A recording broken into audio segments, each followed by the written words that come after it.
Hello বন্ধুরা, আজকে আপনাদেরকে দেখাবো একটি ডিজিটাল টাইমার কীভাবে টাইম সেট আপ করতে হয় এবং কীভাবে প্রোগ্রাম সেট আপ করতে হয়। এটা হচ্ছে একটা জিআইসি কোম্পানির ডিজিটাল টাইমার। বুঝতেই পারছেন, ডায়াগ্রাম সব কিছু এখানে দেওয়া আছে। এটা আপনারা প্যাকেট খুলে দেখে যাবেন যে ডায়াগ্রাম এখানে দেওয়া আছে। এটা 16 অ্যাম্পিয়ার অ্যান্ড 5 অ্যাম্পিয়ার 240 ভোল্ট এবং 24 ভোল্ট ডিসি কন্ট্যাক্টরের মাধ্যমে বানানো আছে। ঠিক আছে, চলুন দেখে নিই এখন এটাতে কীভাবে আমরা টাইপ সেট করব।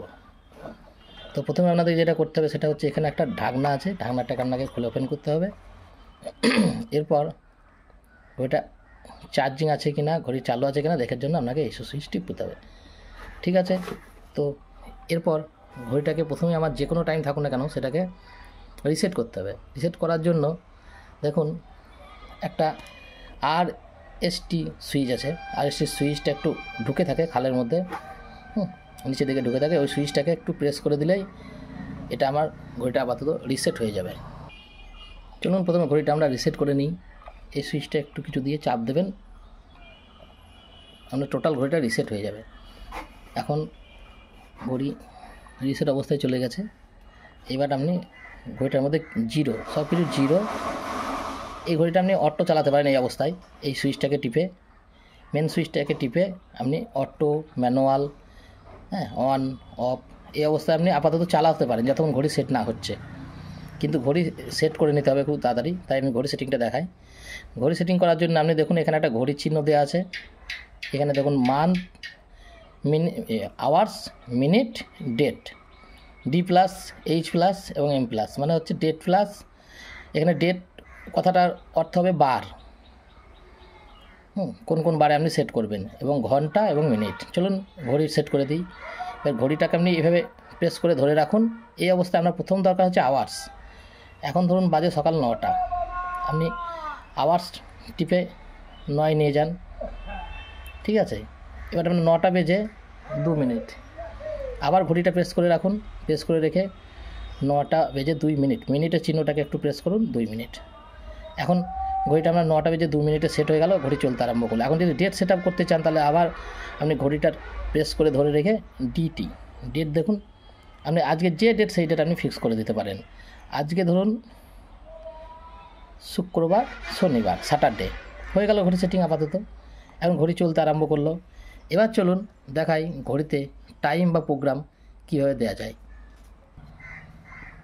এখন আপনাদেরকে প্রথমে জানিয়ে রাখি, PR সুইচের মধ্যে সমস্ত প্রোগ্রামগুলো ভরা থাকে। PRকে আপনি একবার প্রেস করলে ঘড়ির টাইম অন টাইম চলে আসবে, আপনি সেট করে দেবেন কোন টাইমে অন করবেন। আবার একবার প্রেস করলে অফ টাইম চলে আসবে, আবার কোনো অবস্থায় অফ হবে। আপনি যদি আবার দ্বিতীয় টাইম সেট করেন 2 অন 2 অফ, ঠিক এইভাবে। এখন আপনি বেরিয়ে যান, এটা ঘড়িটা টিপে দিয়ে হোম স্ক্রিনে চলে আসুন। এবার আমি ঘড়ি টাইম সেট করব। দেখুন প্রোগ্রাম সুইচকে টিপে দিলাম অন। এখন আমি টাইম চাইছি সন্ধ্যে 6টা। অন অবস্থায় আমাকে আওয়ার্স দিতে হবে। সন্ধ্যে 6টা, AM PM দিতে পারেন, কিংবা আমি সন্ধ্যে 6টাটাকে আপনি 18 করতে পারেন। ঠিক আছে, 18টা।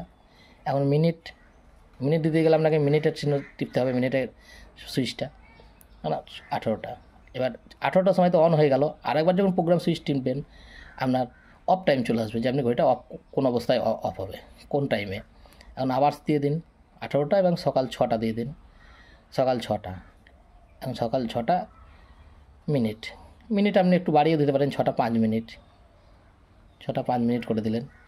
এবার আপনি ঘড়ির সুইচকে প্রেস করে দেন, বেরিয়ে চলে আসুন। এখন আমার একটা প্রোগ্রাম সেট হয়েছে, সেটা আমি প্রোগ্রাম সুইচ টিপে আপনাকে দেখিয়ে দিই। প্রোগ্রাম 18টা, 1 নম্বর প্রোগ্রাম 18টা থেকে 6টা। এখন আপনি 2 নম্বর প্রোগ্রামও সেট করতে পারেন। এই যে 2 নম্বরের ঘর চলে আসবে আরেকবার টিপলে, তো 2 নম্বর প্রোগ্রাম অন টাইম দেবেন, অফ টাইম দেবেন। এখন আপনি 6টা থেকে 18টা না করে, 18টা থেকে 6টা না করে আপনি 2টো থেকে 4টে, আবার 6টা থেকে 8টা, আবার 10টা থেকে আপনার 12টা করতেই পারেন। সমস্তগুলোর প্রোগ্রাম 1 2 3 মাধ্যম যেভাবে চলে আসবে তাতে অন টাইম দেবেন এবং অফ টাইম দেবেন। ঠিক আছে, তো এইভাবে। এবার কানেকশন দেখায় আপনাদেরকে। যখন ঘড়ি অন থাকবে তখন আপনি কানেকশানটা পাবেন। কিন্তু এখানে দেখুন 3টে সুইচ দেওয়া আছে এবং ওপরে দেখুন 2টো সুইচ দেওয়া আছে, নিউট্রাল, ফেজ। এবার প্রথমে আপনাকে এখানে পাওয়ার দিতে হবে। আমি ঘড়িটা যেহেতু চার্জে দিয়েছিলাম তাই পাওয়ার কর্ডটা আমি লাগিয়ে রেখে দিয়েছি। নিউট্রাল ফেজ এখানে দিয়ে দিলেন, ফেজ নিউট্রাল। এবার নিচে চলে আসুন, নিচের কিন্তু উপরের কানেকশানের সঙ্গে নিচের কানেকশানের কোনো সম্পর্ক নেই, এখানে আলাদা করে কানেকশান আপনাকে দিতে হবে। এটা আপনার কন্ট্যাক্ট বার রিলের কানেকশান, ঠিক আছে। আপনি মিডিল পয়েন্টে যখন লাইনটা দেবেন 15 নম্বর কানেক্টারে, তখন দেখবেন ঘড়ি যখন অন থাকবে তখন আপনার 18 নম্বরে আসবে, ঘড়ি যখন অফ থাকবে 16 নম্বরে যাবে, কেমন। তো আপনি অফ অবস্থায় এবং অন অবস্থায় দুটোতেই লাইন পাবেন, কিন্তু ঘড়ি অন অবস্থায় একটাই লাইন আসবে, একটা কানেক্টারের লাইন আসবে, ঘড়ি অফ অবস্থায় আর একটা অপোজিট কানেক্টারের লাইট আসবে। এইভাবে যদি মনে করেন শুধু সিঙ্গেল লাইন নেবেন, তাহলে আপনি একটা কানেকশন নিয়ে শুধু অন অবস্থায় করে দিলেন। স্ট্রিট লাইট বা রোড লাইট বা আউটডোর যে লাইটগুলো লাগান সেগুলো আপনি শুধু অন অবস্থায় কানেকশানে দিয়ে দেবেন, সুইচের হিসাবে এটা কাজ করবে। মিডিল পয়েন্টে লাইন ভরবেন, অন অবস্থায় যে পিনটে লাইন বেরবে সেই পিন দিয়ে লাইনটা নিয়ে নেবেন।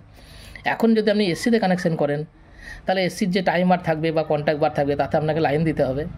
তার জন্য আপনাকে দুটো এসি পাশাপাশি থাকলে একটা এসিতে অফ অবস্থায় লাইন দেবেন, একটা এসিতে অন অবস্থায় লাইন দেবেন, দুই দিকের পিন থেকে লাইন নিয়ে নেবেন দুটো এসির। তখন কী হবে, আপনি যখন ঘড়ি অন থাকবে তখন আপনার অন কানেক্টার দিয়ে লাইন বেরিয়ে যাবে, যখন ঘড়ি অফ থাকবে তখন অপোজিট অফ কানেক্টার দিয়ে লাইন বেরিয়ে যাবে। এই অবস্থায় আপনি দুটো এসিকে অল্টারনেটভাবে চালাতে পারবেন। এসিকে অল্টারনেটভাবে চালাতে হলে আরও অনেক ধরনের গেজেট লাগে বা কানেক্টার লাগে, হ্যাঁ, কন্ডাক্টার দিয়ে আপনাকে সেট করতে হয়। তা যাই হোক, এগুলো পরবর্তী ভিডিওতে দেবো। এখন কিছু বুঝতে অসুবিধা হলে কমেন্টে লিখবেন, লাইক শেয়ার এবং চ্যানেলটি সাবস্ক্রাইব করে দেবেন। নমস্কার।